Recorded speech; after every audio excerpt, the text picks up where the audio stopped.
अरे ओ लौंडिया, इनमें से 50,000 रुपए निकालिए।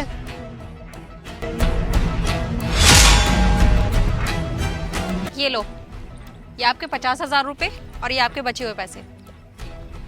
ये ले, ये 50,000 रुपए तू रख ले। क्या कहा? ये पैसे मैं रख लूं? लेकिन क्यों? अरे तुझे जरूरत होगी, रख ले। मुझे तू अपनी अमीरी का घमंड दिखा रहा है। जो ये पैसे तू मुझे दे रहा है, मुझे नहीं चाहिए तेरे पैसे। ये पकड़ अपने पैसे। अरे मैं कोई अपनी अमीरी का घमंड नहीं दिखा रहा हूँ, मैं तो बस तेरी मदद कर रहा हूँ, रख ले।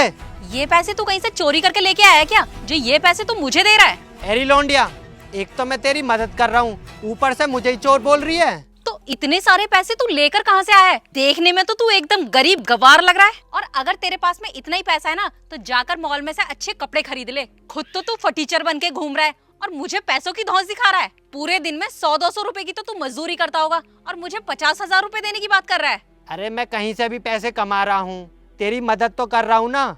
और इन कपड़ों के लिए बोल रही है तू? क्या खराबी है इन कपड़ों में जो तू मेरे कपड़ों के बारे में उल्टा सीधा बोले जा रही है? वैसे तू एक बात बता मुझे, तुझे कैसे पता चला कि मुझे 50,000 रुपए की जरूरत है? तुझे भी हर चीज ही जाननी है। अभी कुछ देर पहले फोन पे तू बात कर रही थी ना, तभी सुना था मैंने। हेलो दीपक, कहाँ पर हो तुम? हाँ बताओ, क्या काम है? यार वो मुझे 50,000 रुपए की जरूरत है। मुझे अपने छोटे भाई की फीस जमा करनी है। यार काजल, अभी तो नहीं है मेरे पास पैसे। यार प्लीज मुझे कैसे भी करके दे दे, क्योंकि मुझे सभी ने मना कर दिया है।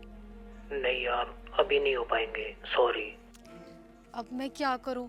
मुझे तो सभी ने पैसे देने से मना कर दिया। अगर मैंने इस बार अपने भाई की फीस जमा नहीं करी तो उसको स्कूल से निकाल दिया जाएगा।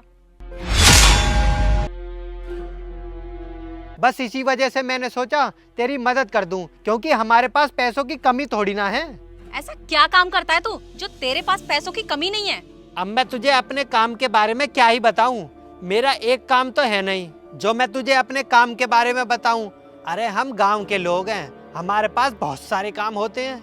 और तू इतना पूछ ही रही है तो चल बताता हूँ। सबसे मेन काम होता है हमारा खेती बाड़ी, वही सब करता रहता हूँ। अरे पैसा तो हम बहुत कमाते हैं और पैसा बांटते हुए नहीं फिर रहे।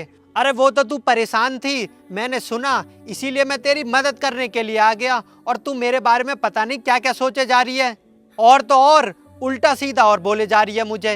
अच्छा, तो खेती करने वाले लोग भी इतना पैसा कमाने लग गए हैं जो दूसरों को पैसे बांटते फिर रहे हैं। इतनी भी गरीब नहीं हूँ मैं जितना तू मुझे समझ रहा है। बहुत बड़ी कंपनी में काम करती हूँ मैं, और वहाँ पर मुझे महीने की 30,000 सैलरी मिलती है। 30,000 रुपए? अबे ओ, हंस क्यों रहा है? 30,000 रुपए तुझे कम लग रहे हैं क्या?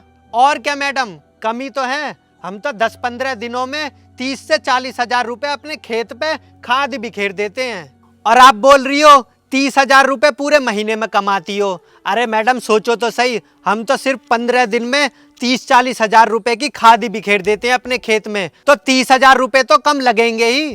तुझे क्या लगता है तू मेरे सामने लंबी लंबी बातें फेंकेगा और मैं तेरे ऊपर विश्वास कर लूंगी? मैं ना तुम जैसे गवारों को बहुत अच्छे से जानती हूँ। तुम्हें 2 वक्त का खाना तो नसीब ठीक से होता नहीं होगा।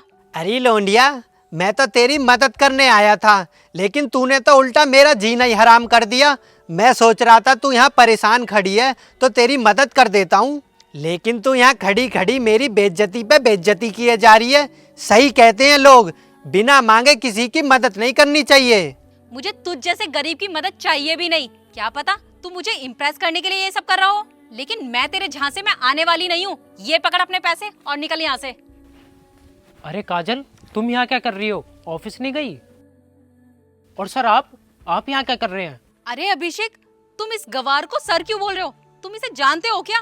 अरे इन्हें कौन नहीं जानता, इन्हें तो सब जानते हैं। ये इस एरिया के सबसे बड़े जमींदार हैं, कई करोड़ रुपए कमाते हैं हर साल। क्या खेती बाड़ी करके ये साल में करोड़ों रुपए कमा लेते हैं? हाँ, लेकिन तुम इन्हें गवार क्यों बोल रही थी? क्या बात हो गई? वो अब मैं क्या बताऊं आपको। अब इसके मुंह से आवाज नहीं निकलेगी, मैं बताता हूँ। ये मैडम यहाँ खड़ी होकर किसी से 50,000 रुपए मांग रही थी। इन्होंने 2-3 जगह फोन पर पूछा था, लेकिन सभी ने मना कर दी। मैं यहाँ अपना काम कर रहा था तो मैंने सुना कि इन्हें 50,000 रुपए की जरूरत है, तो मैं इनकी मदद करने के लिए आ गया। अब मैं इन्हें 50,000 रुपए दे रहा हूँ तो ये मुझे उल्टा सीधा बोले जा रही हैं। और किस लिए जरूरत थी मैडम? अरे हाँ, तुम्हें अपने छोटे भाई की फीस जमा करनी थी। मैंने सोचा छोटा भाई पढ़ाई कर रहा है तो उसकी पढ़ाई का नुकसान हो जाएगा, इसीलिए मैं इनकी यहाँ मदद करने आ गया। तो ये उल्टा मुझे गवार बोले जा रही हैं, मुझे उल्टा सीधा बोल रही हैं और मेरे कपड़े देखकर मुझे जज कर रही हैं। और एक बात और बताऊं, ये कह रही थी कि मैं ये पैसे चोरी करके लाया हूँ। बेइज्जती पे बेइज्जती किए जा रही थी मैडम, बस यही बात थी।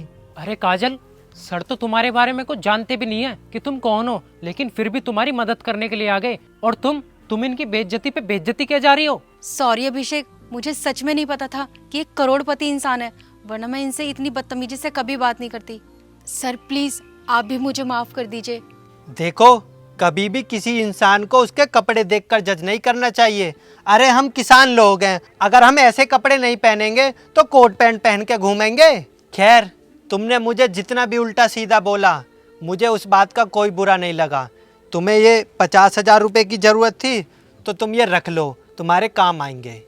थैंक यू सर, मैं आपका ये एहसान कभी नहीं भूलूंगी। अच्छा ठीक है अभिषेक, मैं चलता हूँ। राम राम जी। काजल, देखा तुमने सर कितने अच्छे आदमी हैं। वो तुम्हारी मदद करने आए थे और तुमने उनकी बेइज्जती पे बेइज्जती की। ठीक है, अब मैं चलता हूँ।